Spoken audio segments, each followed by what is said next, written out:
Hi everyone, welcome to tonight's Writers Workshop, Where to Begin. Tonight's session is all about learning how to plan out and start writing a short story. And tonight is the first workshop of several workshops designed to help you start and finish your story and help you prepare for our annual short story contest, which takes place in November. For more information about the contest, including prize information and deadlines, you can go to champaign.org/writers. And I'm very excited to welcome back Molly MacRae, local instructor and mystery author, to help you get started. Hi. Thank you, Solomon. Thank you all for coming here this evening. Can you hear me all right? Okay. So how do we begin a short story? We might start with, what is a story? And to me, I think a story is, and then what? You think about once upon a time, and if you paused, the little kids around you and say, and then what? So that's what a story is. But then what? That's fine. We have to know how to actually begin it. I like to start with an idea, duh. But some people do ask, where do you get your ideas? Well, they can come out of the blue. Overheard conversations. Eavesdropping is a good talent to develop. Headlines. One of the books I wrote came from a headline that I saw in our local paper back in Tennessee about a bunch of dead pigeons showing up downtown, and all the theories about why these pigeons were dead. So I came up with my own, and I turned it into a book. Dreams. I've told this example before, but once I had a dream about someone knocking on my front door, and I opened the door, and the woman there said, "Is this your dog?" Or somehow it came up, what is your dog's name? And I said, Trousers. Why? Because he pants a lot. And that was in the dream, and I thought, okay, that's just weird. So I took that and a story that a neighbor told me about seeing a dog that was always chained up and looked to be terribly abused, put those two together and came up with a story that became No Can Do, published in Alfred Hitchcock Mystery Magazine. Situations. My first published short story, My Trouble, in Hitchcock, stemmed from the situation of me having my mother's ashes on a shelf in the linen closet until we could go bury them the next summer. And that was just weird. I was young. She was gone, but there she was on the shelf in my linen closet. That became my first published short story. Writing prompts. You'll often see online or on Instagram, you'll see a photograph with a prompt underneath it. That can be a good start for a story. You can find scads of prompts online. Just Google writing prompt. Just know that if it's a good prompt, you're going to have other people writing to the same prompt, but no two stories are going to turn out to be the same. Photographs are a good way to start. Bathroom sinks. Hang on, let me see if I can do this. Oh, escape, there we go. And not that, hang on, bear with me.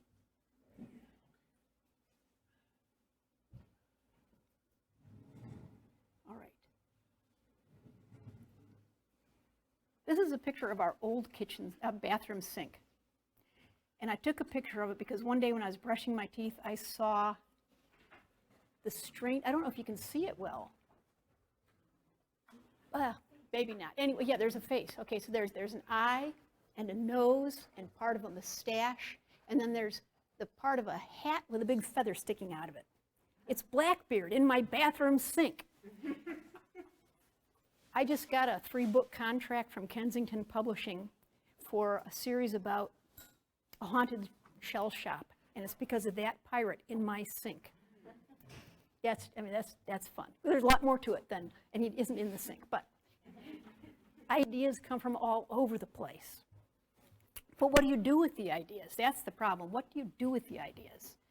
Because an idea isn't going to get you anywhere. Let's see if I can now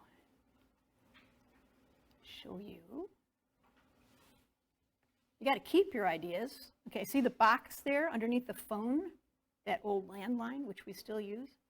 That's full of scraps of paper, full of ideas. You know, can I retrieve them? Only if I open up the box. There's another box. You can see some of those. I think one of them said, "Things I wish were true." Okay, fine. And then the notebooks. See, and I see that you've got a nice notebook there with a ribbon sticking out. Here are some of my notebooks. Some of them are full, some of them aren't. There's my dad, and there's his friend, Mr. Asu. Okay. You can keep them in computer files too. That's very handy. So keep them safe, but then you have to use them. So, because incidents, situations, headlines, overheard conversations aren't stories yet. They might turn out to be something, they might turn out to be a story. They might go nowhere. And just because something really happened, you know, someone will say, "But this really happened to me." It doesn't make it a story, a good story yet. It has to have the elements of a story to be a good short story. It might just end up being a gag. It could be an essay. It could be a photographic essay. It might be a punchline. As an example, we had a delightful kitten staying with us for a short time, and I took pictures of the kitten because I love cats, and we haven't had a cat for a while, and I posted them on Facebook with captions, and people kept saying, "Oh, you need to turn this into a book. Is this your next book?" Well, no, because they're just pictures right now, but let me show you because they're so delightful. Situations.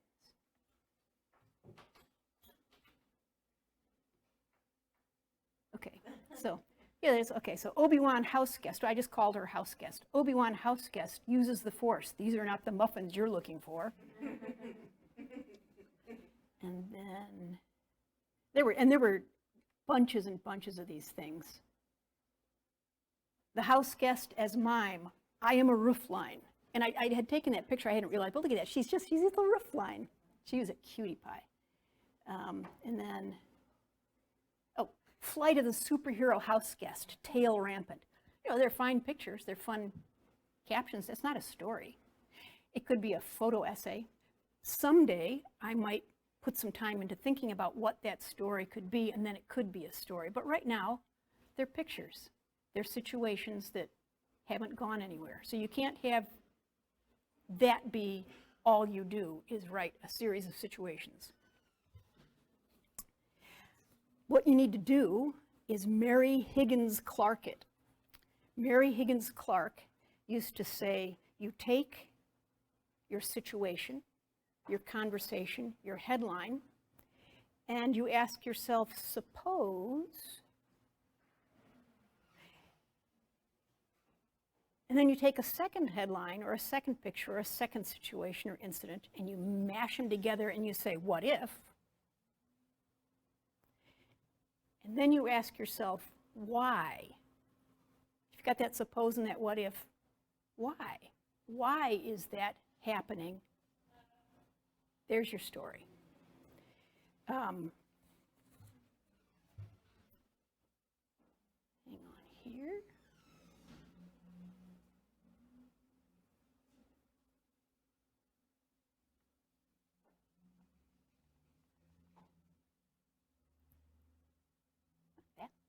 That's later. Okay, so yeah, what if? This is my version of Mary Higgins Clarking it. Ask yourself, what if? So, what if there were a pirate ghost somewhere? What's the worst that could happen? Well, you can think of any number of things that could be pretty bad. What could possibly go wrong? Well, start thinking along those lines too, and then now you make it worse. So you've got some tension, you've got some conflict. So I took that dream about the dog named Trousers, and I added the story about the neighbor who had seen the dog chained up. And she said she was so tempted to go steal that dog. So I had my character steal the dog and take it home, and all the problems that ensued after that. The story was called No Can Do. It's called No Can Do because, well, there's a number of reasons why it's called No Can Do, but one of the reasons is because this dog only stopped barking if you whistled. And the main character can't whistle. And she's always been annoyed by that because her sister can whistle and always teases her about it. So it ends up, the punchline at the end is No Can Do. But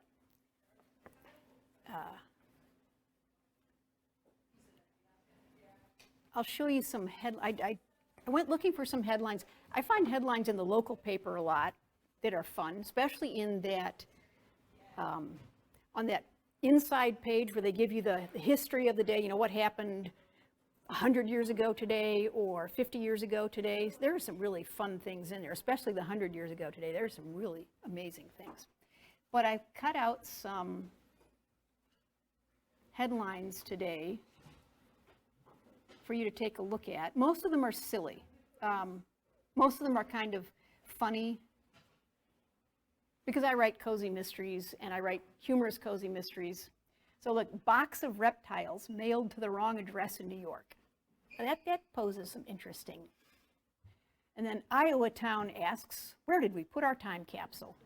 I just finished writing a book on Saturday about a time capsule. And it was time capsules always go astray. So this one was discovered, and the story ensues from there. But then, so I don't know that you could mash those two up, and you can't mash every headline together, for heaven's sakes. Poland nabs octogenarian with 5 kilos of heroin in suitcase. Really? And even if you don't use it exactly as it was, it starts a train of thought. You take off and you start thinking about other things. Mystery of restaurants exploding tea towels. That's right up my alley. And I got a lot of good ones from the Argus, which I thought maybe was a fake paper, but no, it's a real paper. And often British headlines are quite wild and goofy. So, new footpath gate, too noisy. It's like, really, that's a headline somewhere? But that's useful information. That could lead to a problem in a small town. Poodle holds clue to deaths. Okay, yeah, that's good. That's the Argus again, of course. Oh, this one's so sad. Parkham WI, Women's Institute. It's a church group. Embarrassed by dressing as pirates for talk by former Somali pirate hostage? Oh my gosh. What were they thinking? What could possibly go wrong with that, Oh, that's horrible.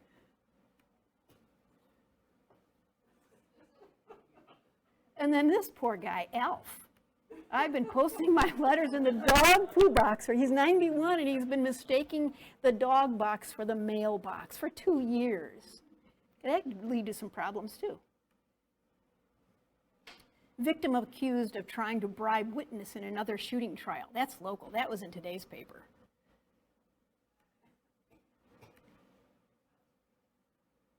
Another argument. Buddhists set lobsters free. Okay, where? And town center cow drama. I like that one too.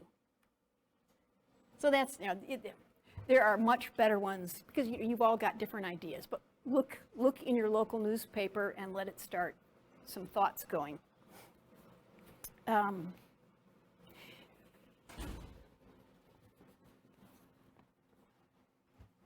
So the idea is what's your story is about, like finding a time capsule or a cow drama downtown, but it's not really what it's about. What it's really about is the theme.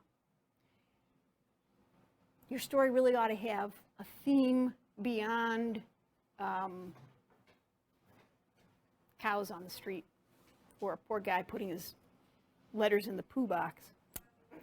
The story, your story, everything that happens in the story illustrates your theme. Themes themselves are timeless. So here's, and that you don't state Here's a story about coming of age. You know, it happens organically in your story. Here are the first 2 paragraphs of another story in Hitchcock. This is called It Takes Two. All these stories are told from the point of view of Margaret, a bookseller, and her sister Bitsy, who's annoying. My sister Bitsy called the other morning and asked me over for a cup of tea and a piece of strudel, homemade strudel, hot from the oven. If I held the receiver out, you could smell the apple and cinnamon and mouth-watering flaky pastry over the phone. It was a nice invitation, very warm and sisterly, so tempting, which just goes to show what a sad sack I am because it only made me suspicious. I can't help it, it's my nature. As our late mother used to say, it takes 2 to tangle, and the 2 she had in mind are Bitsy and me. Not that we always tangle. Our relationship can't be characterized that simply. It's more like we're involved in some lifelong dance. We glide along nicely for a while, and then we hit a dip and pose dramatically at opposite ends of our sibling bond, often exchanging words not generally associated with dancing. But we always get swept up by the music again and renew the uneasy grace in our lives. If that sounds something like the tango, well, that also takes 2. And it doesn't look as though either one of us is bowing out anytime soon. So the theme is sisterly relationships. All those stories, all the Margaret and Bitsy stories in Hitchcock, they all have a minor crime in them.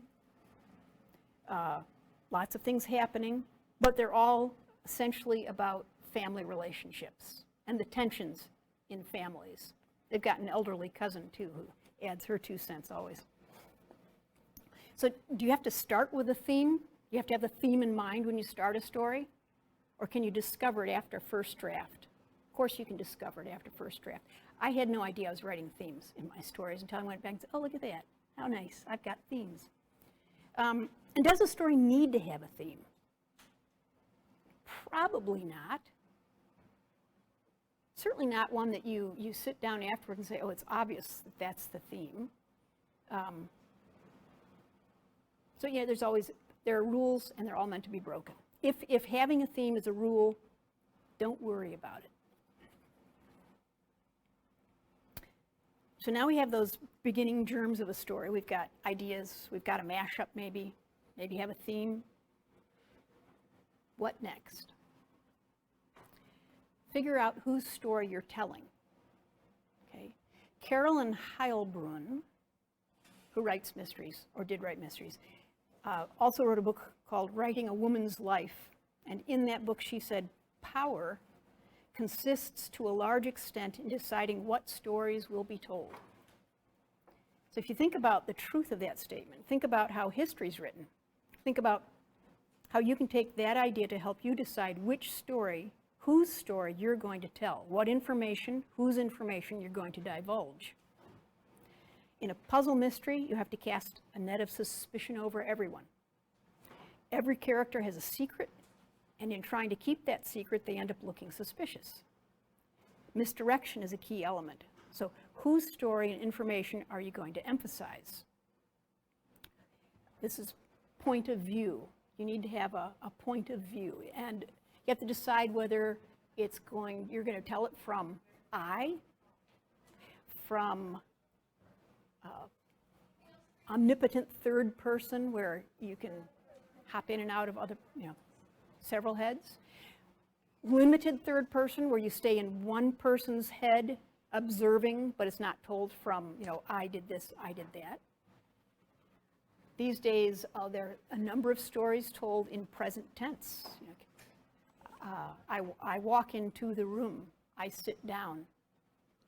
Some people find those jarring. I found it jarring when I first started reading that, and some stories are so perfect for that, especially thrillers. It's so immediate, it really sets up the tension. Once you've decided on your idea, your theme, your point of view, is all of that immutable? No, of course not. You're the one in charge. You can do anything you want. You can change any detail you need to in order to tell the story you want to tell. There was a wonderful book, came out in the 90s, Memoir of a Geisha Girl, I think. Yeah, by Andrew Golden. He rewrote that thing dozens of times. Finally decided to rewrite it first person as though he was the Geisha Girl. And then it worked. He had not been able to feel like it was working at all until he changed that. So don't be afraid to make changes. It's your story. So then we need to actually start the writing. This is where fear of a blank page can set in. It happens to me every time. Not just the blank page for the beginning of a story or the beginning of a book.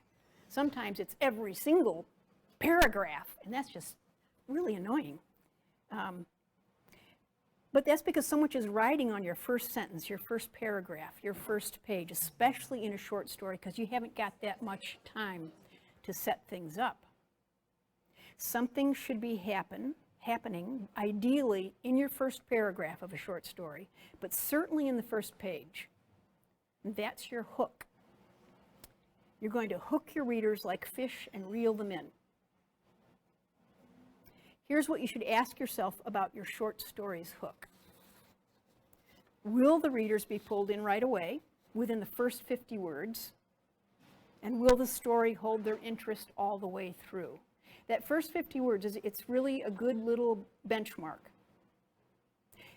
Often when you start a story or a book, you get a couple of pages in, and this, sometimes you don't recognize it yourself, but if you have someone else read it, they'll recognize it. They'll be going, oh yeah, and then it's like, whoa, this is where it starts. Sometimes the only way to get started on a story is to start writing it and then realize it actually starts here. And that's okay too. You can either toss all that other stuff or put it in a file and use it somewhere else, or weave that stuff in later on, because it's still probably important, maybe. Will the reader have some idea about what's happening within the first two paragraphs, even if that changes as the story develops? So the story might sound like it's starting out to be about going over to your sister's house for strudel, but it morphs into going to the Historical Society to look at a bunch of books that have come in as a donation, and then into a missing diary from those books. And then finding the diary and finding out why the diary was missing. But really, it's all about that sisterly relationship. And it ends up being on the sisterly relationship again, but you've got all these things happening that just drag people through it. There's a rule about mysteries, especially mystery novels, is that there needs to be a body on the first page. Make that body drop on the first page. Certainly in the first chapter. And it's kind of true, but all rules are meant to be broken. In one of mine, rather than human body dropping on the first page, it was a dead pigeon, and it was in the first sentence. But the bottom line is get the action going. Certainly on that first page, preferably in the first paragraph, preferably in the first line. A good place to start is on the day that's different, or the hour that's different. Think about Cat in the Hat. You've got these two little kids sitting in their chairs saying, it's too hot, it's too hot to go out,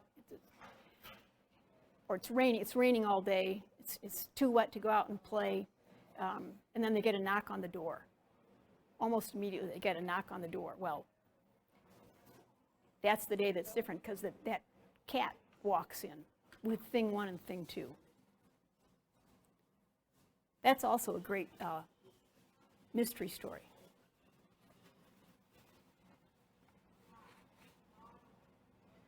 Yes, so start on the day or the hour that's different at the beginning of a dramatic change in your character's life. It doesn't have to be a body dropping on it doesn't have to be a giant cat walking through the door. But you want to set up an expectation of action or a story to come.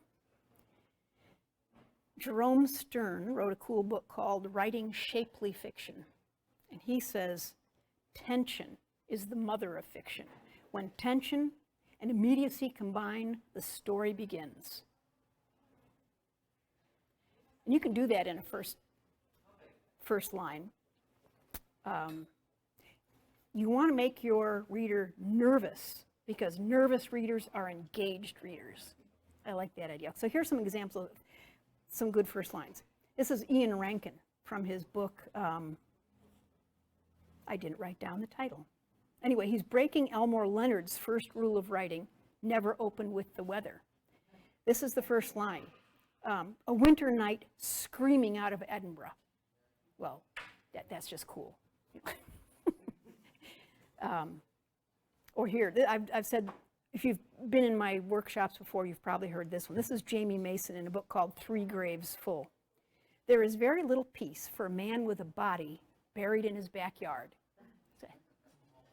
And then here's first line from one of my Margaret Bitsy stories. I didn't call the police when my sister Bitsy disappeared. So ask yourself, what is it you want readers to see when they walk into your story? You don't want them to see you waking up as usual, brushing your teeth as usual, having your breakfast as usual. If something is different about doing all that, that's great. But start at the point that's different, that's going to make your readers a little bit nervous, and drag them into the story. So what about that Elmore Leonard rule about not opening with the weather? I read a book recently called Mauve is Chekhov's Favorite Color. It's a statistician doing some really cool computer work with famous writers and commercially people like Nora Roberts, who are commercially successful authors. And he set up computer programs to look at things like how many of them actually start their stories with the weather, including Elmore Leonard, who does sometimes, 4% of the time in his published works. And it's a wide variety. Let's see. Beginning with weather. This is, I took a picture of the page in the book. I don't know if you can really read that, but Danielle Steele, in 92 novels, 46% of the time starts with the weather. First sentence. He actually reprinted all the first lines, and it took like, in all strung together in tiny print, and it took 2 or 3 pages, and it's just impossible to read because like, oh my God. Steinbeck's fantastic. In 19 novels, 26% of the time, he starts with weather. Elmore Leonard, in 45 novels, 4% of the time. There are 6 down there who never do it. Joseph Conrad, Ernest Hemingway, Sinclair Lewis, Toni Morrison, Kurt Vonnegut, and Chuck Palahniuk. Never. But others do it sometimes. They do it when they need to. So that's the point. If you want to start with the weather, if it makes a difference to your story, go ahead and do it. What the heck? Tom Clancy, 15% of the time. Janet Ivanovich. It's I've still got the book, so you can't have it now. But I'm going to write a review of it for a blog. But it's a really interesting really interesting book to read. He talks about good first sentences, all these first sentences that people say are the best first sentences, like "Call me Ishmael," and then he analyzes bestsellers from like 100 years or something, and what their first lines are, how many words are in them, and it's just fascinating. It's a strange book, but it's fascinating. Mauve is Chekhov's favorite color, because it turns out Chekhov often describes something as being mauve.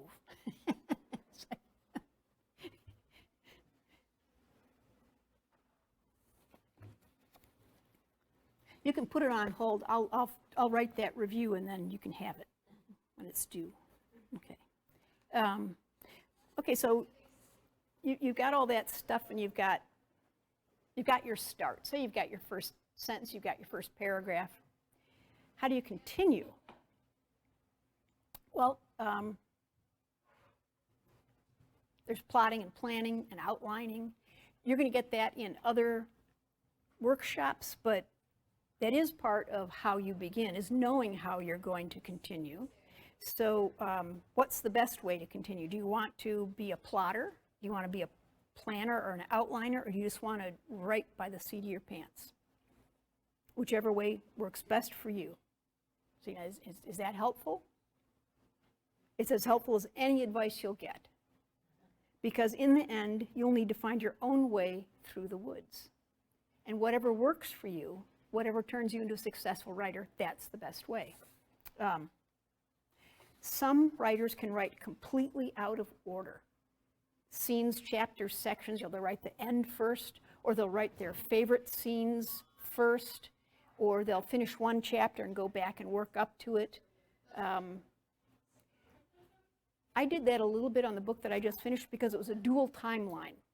It took place today, but it also, part of it took place back in 1944. And there were only maybe 8 chapters that took place back then. And they told a separate story, a separate story, but it still informed the story going on today, because it was about the people who were planning the time capsule that disappeared. So I found myself going and writing some of those sections out of order just because they were in order for that timeline. And they were somehow easier to write. I was writing those from first person. I have an easier time writing first person sometimes.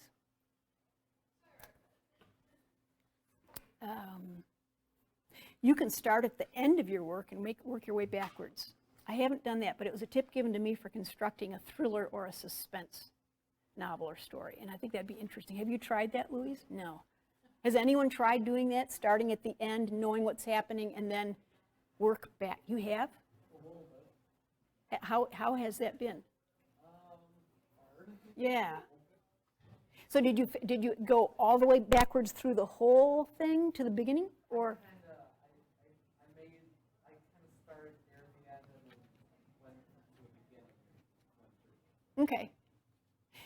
But if you have an idea what the end of your story is going to be, you're kind of doing that too, a little bit. And I often know what the end is going to be. I just haven't written a last chapter, but I've maybe taken a lot of notes.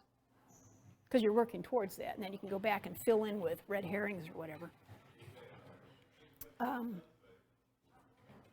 And plotting might be different for writing mysteries than for literary fiction. But from what I've read and heard, writers plot mysteries in all the same different ways that anyone else does. I'm a plotter. I do like an outline. Often it's well outlined up to a certain point, and then it becomes a little more sketchy. And I don't know if that's because I finally get tired of I think it's because I don't know where it's going at that point. I know what the end is, but I don't always know how I'm going to get there after a certain point. And it's so weird how it all comes together. It's like magic. I don't know. Probably because your head is noodling on it the whole time, and you can then go back and. I like all the information I can get before I start writing without falling down a rabbit hole of excessive research and without paralyzing myself with too many options. But I do like having that outline. That's what I was taught in high school, to outline your essays, and that just still works for me. Some writers, though, let the story unfold to them just as it will unfold to the reader. And they don't like to outline, they say, because if they outlined, they would feel as though they'd already written the story and they'd be bored by it. So if that's a problem for you, try just sitting down and working through it.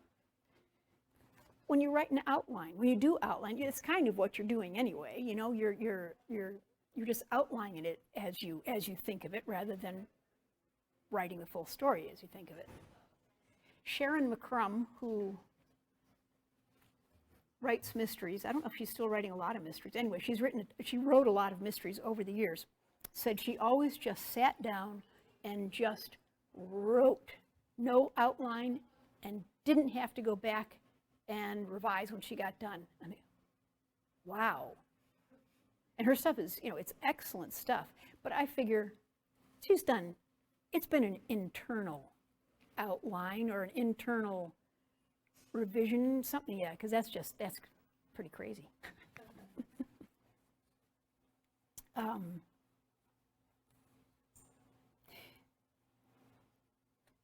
You need focus to finish your work, no matter what structure you find helpful, what tips, what process.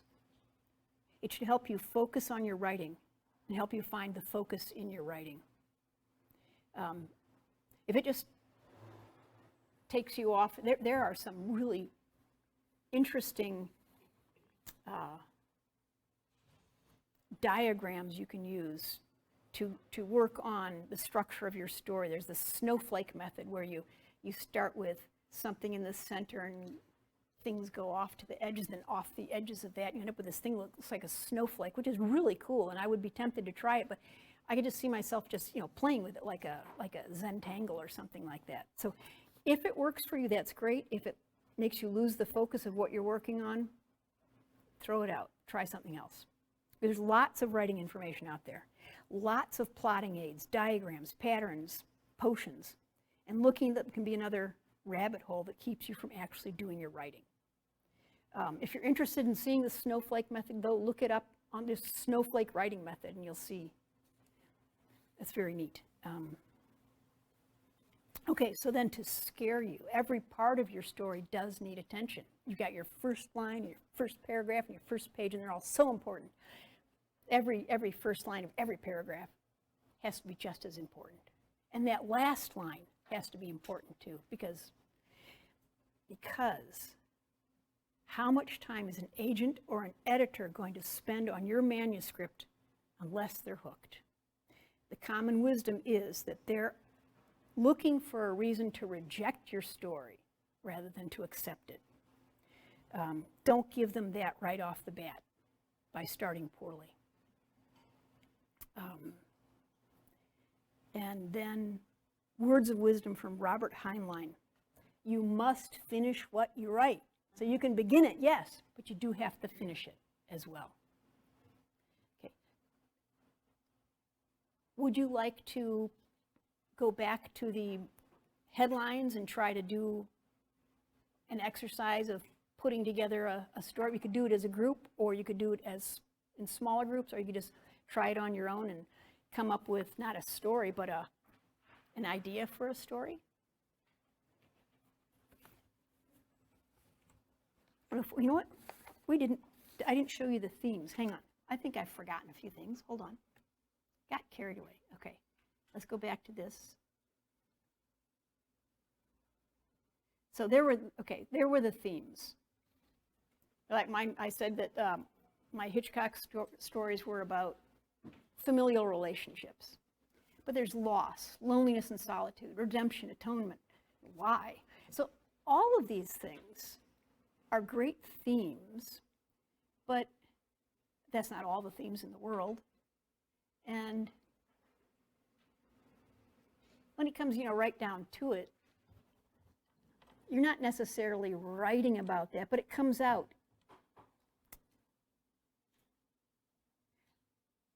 You might have a theme that you don't realize you're working towards.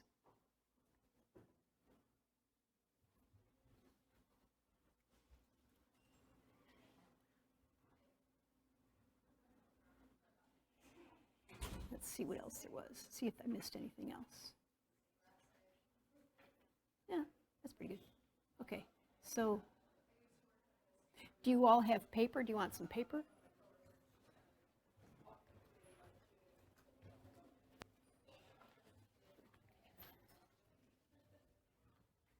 You have paper? Okay. Anyone else? Anyone need paper? Yeah. Okay. All right. Pen. Paper. Yeah. Anyone else? Okay. Or if you can think of something, it doesn't have to be one of these headlines. It could be something that you saw today. It could be something you saw in your kitchen sink. We've got the box of reptiles. Got the box of reptiles, the time capsule. There was a time capsule in Danville recently at the old school, the old Cannon School, yeah. And it was so disappointing because, as it so happens so often, the stuff was just mush. Yeah. Okay. Thank you. You're welcome. We've got the octogenarian. Oh, so, that could be, this octogenarian, maybe that's related to old Alf and his putting his letters in the poo box.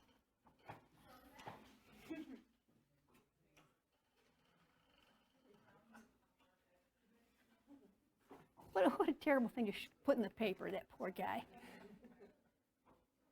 And then you got the exploding tea towels. That sounds like something out of one of my Highland Bookshop Mysteries.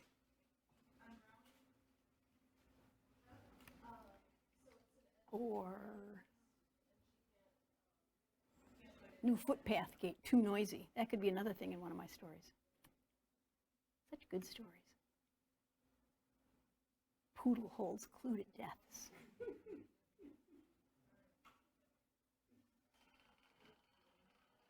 I did have a dog one in one of my Highland Bookshop Mysteries. He held the clue. Wasn't a poodle though. There is a poodle in the series though.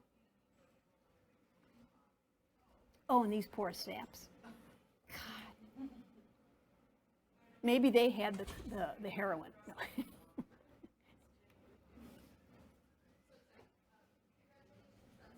There's Alf.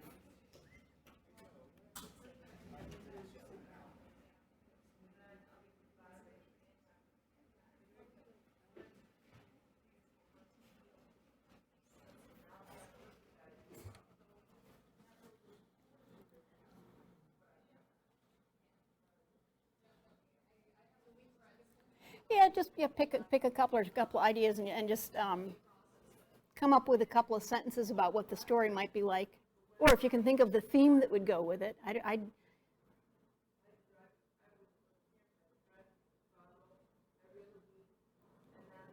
Sometimes I'll think of a theme at the beginning and then I realize at the end, no, that wasn't it. So that's fine too. Themes are slippery things. Yeah.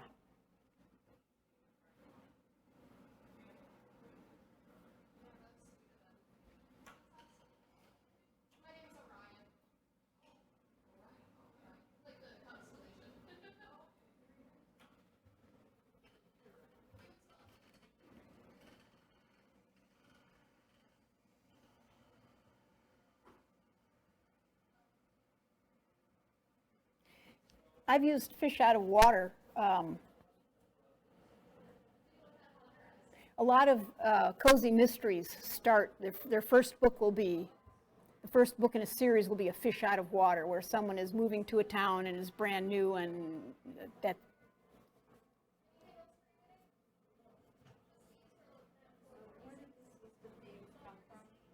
I must have found it on the internet.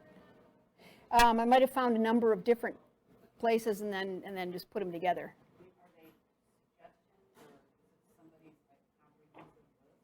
It's not a comprehensive list. Yeah, it was suggestions I looked up theme online. This is from a couple of years ago, so I don't remember exactly where I got it. And because I don't have an attribution, it makes me think I took a bunch and put them together into my own list. Probably left off some too that just seemed. Yeah, and some of these, like, what do they even mean?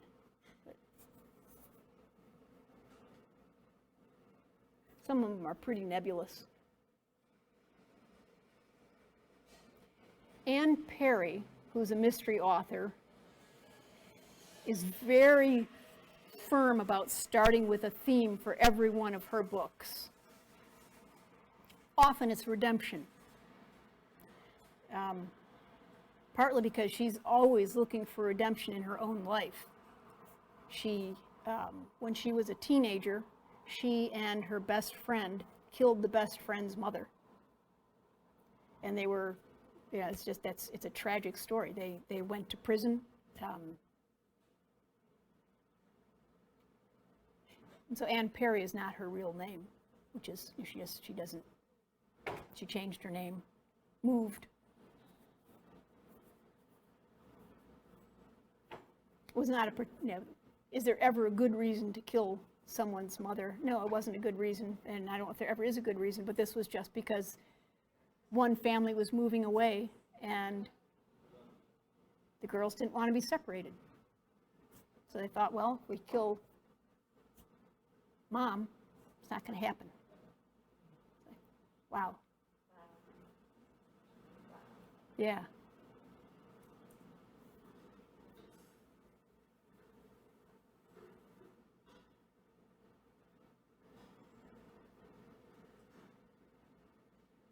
So I suppose the theme could be working out your own devils.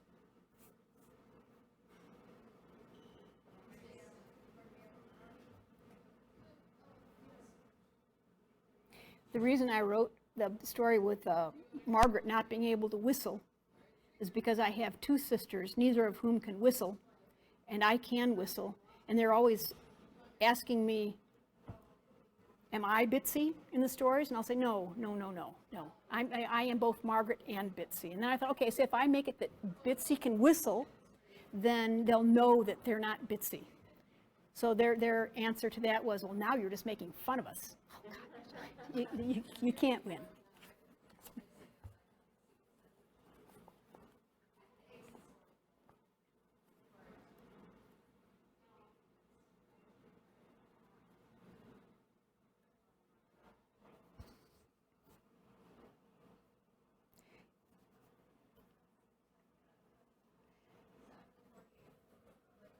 If anyone is ready to share something, sing out.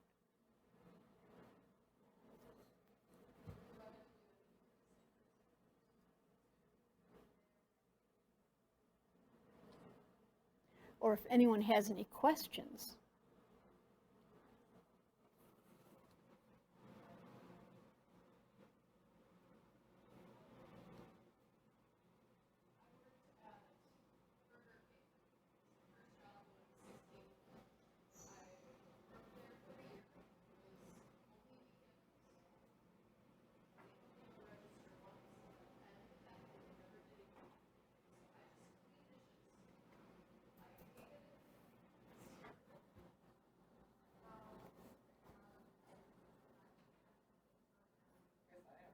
Okay.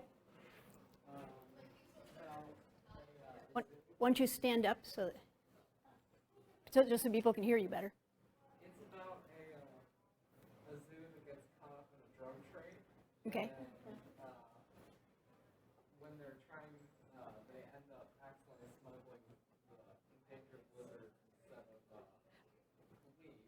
And, they end up a comedy column writer 20 years later discovers someone has placed the old lizard's bones on his front doorstep, and he's trying to write his first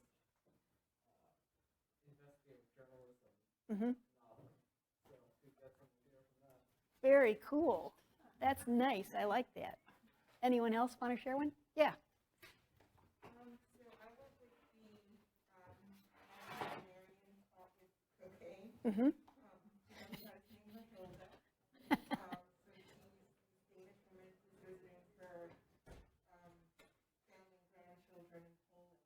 And the story starts with her at the police station. And they're speaking to her in Polish.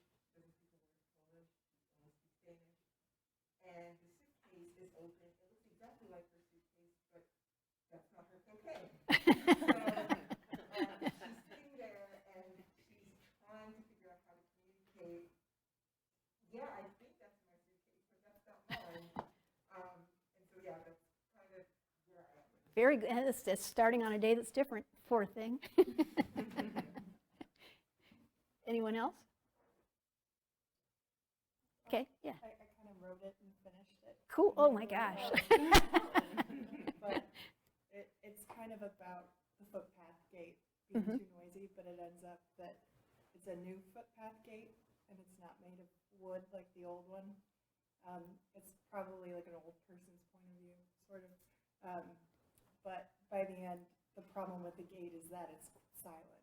It's not made Ooh, of wood, so it doesn't creak like the old one. yeah, oh, that's good. Which they recognize it's not the gate that's too noisy, it's their mind that won't shut up by the end of it. So the whole Ooh, thing is, I don't like ooh. this, I don't like that. Yeah. Yeah. Oh, very good. Yeah, I did a different take on the noisy gate. okay, So I had a young girl, teens, and she, behind their house is a park, and there's a footpath that goes around the park, and this new gate they put on is too damn noisy, and it wakes her up. And but then she realizes that, wait, it's always like 2 o'clock in the morning on a certain night of the week or whatever, and she, so it's like a mystery where she has to figure out, you know, she can never see who it is, and so she starts this mystery where she's trying to figure out why someone is coming in and out of that gate, either every night or however many nights at this odd hour. very good. See, that's so much better than probably the real story. Anyone else? Yeah, I took a victim accused of trying to bribe witness in another shooting trial. okay, A prominent doctor, having been shot by his patient for alleged sexual molestation, was caught paying off a witness in the shooting of his wife. He paid an assassin to kill his wife, and he missed. So, but he did nick her, causing damage, and detectives have found this assassin, and now the detectives are trying to get him to testify against the doctor. The doctor's trying to pay him off. very good. Wow. That wasn't a very good assassin. No, not at all. He must not have paid enough. You get what you paid for. Wow. Yeah, I didn't get very far, but I used that same prompt, but I'm telling it from the victim's point of view, okay, and they're disgruntled with the justice system because nobody will believe them that they were shot and their life was endangered and, you know, all of this stuff. So they're going to bribe a witness to make it sound much worse than it really was. ooh, ooh. I wonder how that will turn out for them. What could possibly go wrong with that? Anyone else? Okay, any questions? So, yeah, when you write a short story, and it's been a long time since I've done something like this, how long should it be? I know until you get to the end. Yeah, But, that's- you know, it could be too long. It right? could be, So- yeah. Depends on what you're going to do with it. Magazines like Hitchcock and Ellery Queen, they say between, I don't know what it is exactly, but it's something like between 2,000 and 10,000 or 2,000 and 15,000, because if you get beyond 15,000, it becomes a novella. So Short Mystery Fiction Society gives out awards for short mystery fiction. And they have different categories. They've got the flash fiction, which might be 250 words or less, and it goes all the way up to the novella length, which might be 15,000 to 30,000. I don't know exactly what they're, but it's entirely going to depend on if you want to try to sell it to someone, it's got to fit within their guidelines. A rule of thumb is that if you've got a market in mind, be sure to read stories they've been publishing so you know the kind of things they like. And if they have guidelines, stick to their guidelines, because that's another way they're going to immediately bump you out if they can, if you don't adhere to those. These, yeah. When I've been thinking about how to start at the beginning, it always kind of seems like the cozy mysteries that you read and all that you know right away who is the solver of the mystery. Mhm. You know, it's caterer, it's, you know. And so I had kind of thought that was where you started, was trying to figure out who your main person is. Well, yeah. Okay. Yeah, you got to have your characters too. I didn't even talk about characters, yeah. You got to have your characters too, yeah. And another place you can start sometimes I'll start with the title. That's my idea, is the title, and I write to the title. Yeah, you got to come up with your character. I just. You said whose story are you telling? Yeah, that's kind of your character. But you're going to have other characters too. And so yeah, who are these other people whose stories you will glide over, lead or whatever. The new series with the Ghost of a Pirate, I've got those characters all they just showed up, which was really nice. Got the main character and a woman who gives her a ride over to an island right after a hurricane, and then the people who live near where this ghost is. I'd never expected to be writing ghost stories, but I had the Haunted Yarn Shop series, and now I've got this series, and I'm just so surprised because I don't believe in ghosts. But apparently I do it okay, so. And ghosts are a lot of fun. They're just dead people. You know, they're just people. They just happen to be, they've got their own little disability. They're dead, but they're fun. Any other questions or anyone else with a, yeah? So what's the most common mistake that people make when writing short stories? Ooh, I don't know what the most common is. Or things you've seen that are just, Starting in the wrong place.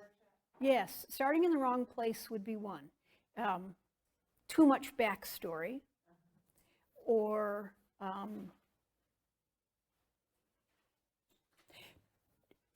this is common to novels as well, but info dumps. You know, you've done all your research, so you know all this stuff about pirates in North Carolina, so you want to dump it all in there. Well, it becomes boring. It's not moving the story forward. Everything that you put in, even if it's part of that wonderful research you've done, has to move the story forward so that you don't lose that momentum, so that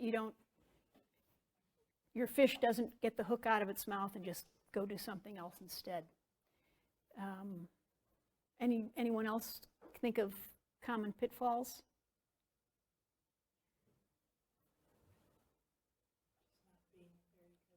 Yeah. Voice is a big thing. People talk about voice. I've got a friend back in Tennessee whose voice sounds exactly like she does. She's sweet as she can be, but she always talks like this. She always has a virus. She's always so tired. And that's how her stories are. And he says, oh, come on. But that's her voice. I find, and voice, people talk about you need your, and how do you define voice? There's no good definition of it. The only one I've finally found is it's the joy that you have comes through in your words. And of course, not all stories are joyous, but still, it's such a nebulous thing. But you've got to find your voice. So good luck. I think you'll know it when you find it. And there are some great voices out there. There are people, what makes a great voice? It drags you through it. It sounds realistic. It keeps you engaged. And it doesn't necessarily have to be that. I'm thinking now of first person, but the voice of a book that's written in third person omniscient, where you're seeing lots of different, that's still got a voice to it. Clarity, knows how to put the tension and the action and the reaction. It's that whole package.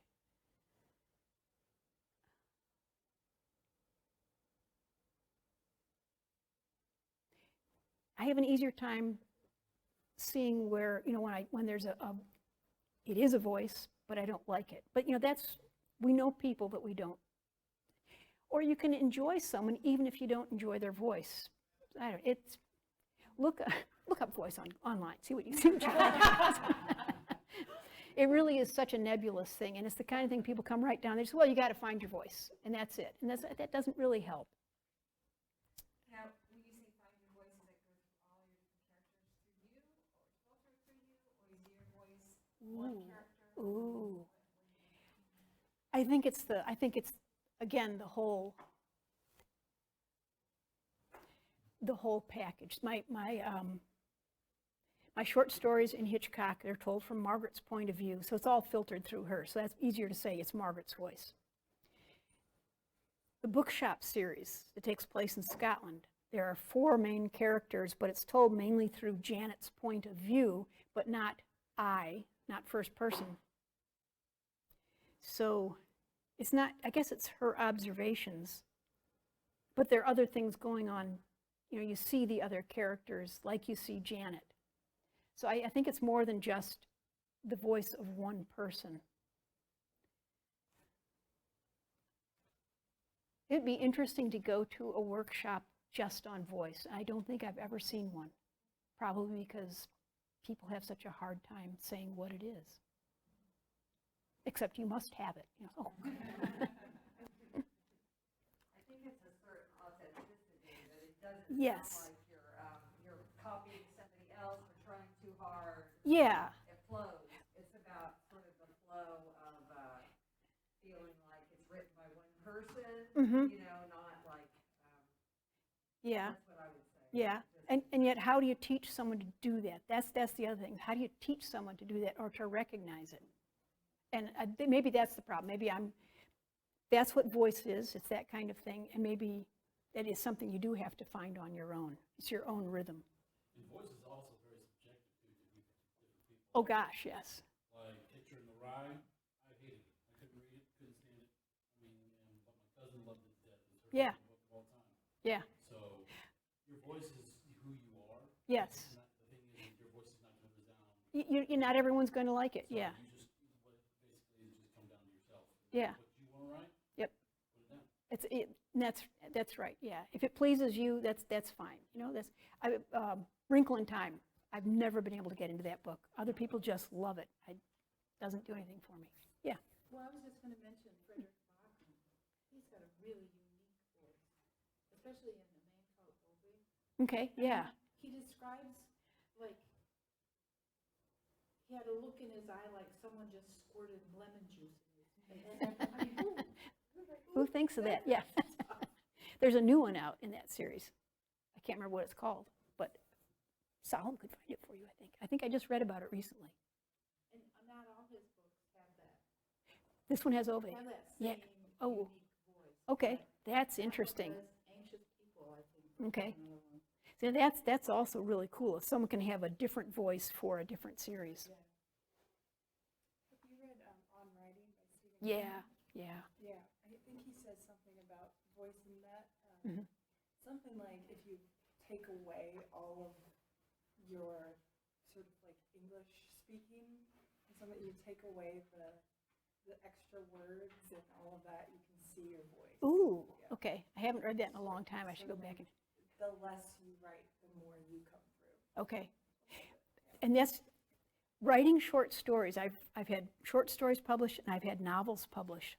It takes me, for a, say a 5,000-6,000 word short story, it might take me a month or two to write that. Whereas I can write a novel in, if I sit down and do it every single day, I can do that in 3 or 4 months. And that's, but it's because a short story has to be so distilled and you have to cut out so much. And that's what you have, and it's such a fun process. That's the other thing. Revision. Go back and rewrite your stuff. Especially if you end up, there are people who will say, oh, I sat down and I couldn't believe it. It all just came out like that. Put it aside and go back and revise it, probably. Because usually that's not going to end up being all that great. But revision is the key to success. Read the kind of things you want to write the kind of things you want to read, but revision is the key to success. I learned that in high school, and that's just the best thing ever. And I like revising. I like editing. So then you can fall into the rabbit hole of revising, and never finishing. Don't do that either. Don't do that. Just stop. How do you know where to stop? There are people who never know where to stop. I had a friend in Scotland who was writing his novel. He never finished because he was always going back and revising, which is fine, but what's the point then because he wanted to get it published, but he couldn't make himself stop. Yeah. So you've written a lot of books, right? How do you accept that they're good and finished, or do you ever accept that they're finished? I always feel like going back and doing more. Sometimes it's because I've got that deadline. I had a deadline on Monday, and I finished it and turned it in on Saturday or Sunday. I don't remember which. And that had to be good enough. But because I've got an editor who will go back through it and say, this doesn't jive, this is inconsistent, and that helps a whole lot. Good editors, good copy editors are such a joy, and they're so different. A developmental editor will go through and look for plot points that don't make sense, things that you've left out, places that you didn't catch up, changes in names or whatever, but the copy editor goes through and checks every period and comma, and it's so cool. It drives me nuts. When I get something back from the copy editor, the page is always blown up to something like 225%. And I thought, why is that? It's because then they can see all that stuff and see it clearly. Oof. Is there any other kind of editors besides developmental editors and copy editors? Sometimes they serve the same function. Sometimes it's the same person. Well, there's an acquiring editor. They're the ones that acquire it. And not every publishing house has one of each of these things, and some of them farm it out to people too.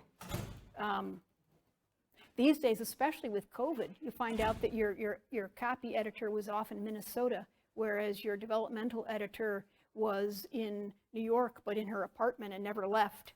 And the acquiring editor could be in New York, but could be in Indiana. It's interesting. Sorry?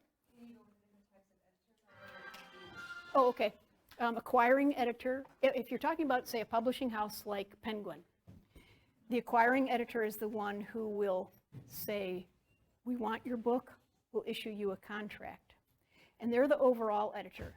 That editor might also be the developmental editor, who then reads through it to make sure that you've got all the continuity and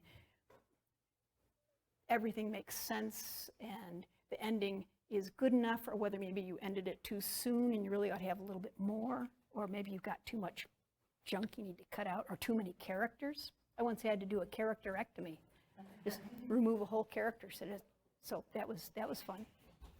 And then there's the copy editor. And that usually is someone different from the developmental editor, because it takes a completely different kind of brain to sit there and know your commas. They can make mistakes. They're not making mistakes, but sometimes they're too picky, especially with dialogue. You know, people don't speak grammatically, and you can't impose your own grammar. Or for instance, in Tennessee where we lived, people would talk about something happening out in the county. Well, the editor said, no, you don't say that. Well, yeah, you do. It's there you do. So a good copy editor will listen and not impose their own personality. There's a lot of going back and forth. I think that's it. Just the 3 editors. As far as I know, yeah. Okay. And sometimes it depends on where you are, who does what function. Sometimes it's different people. It might be one person in a small house. And in a magazine, it could be interns. Hitchcock, I don't know. I know there's an acquiring editor. I don't know. I doubt that Linda Landrigan goes through and does. Actually, there's not a lot of there's no developmental editing in the short story. They either like it or they don't. They might change a little bit of vocabulary. And these days, there are a lot of typos, so I'm not sure they've got copy editors.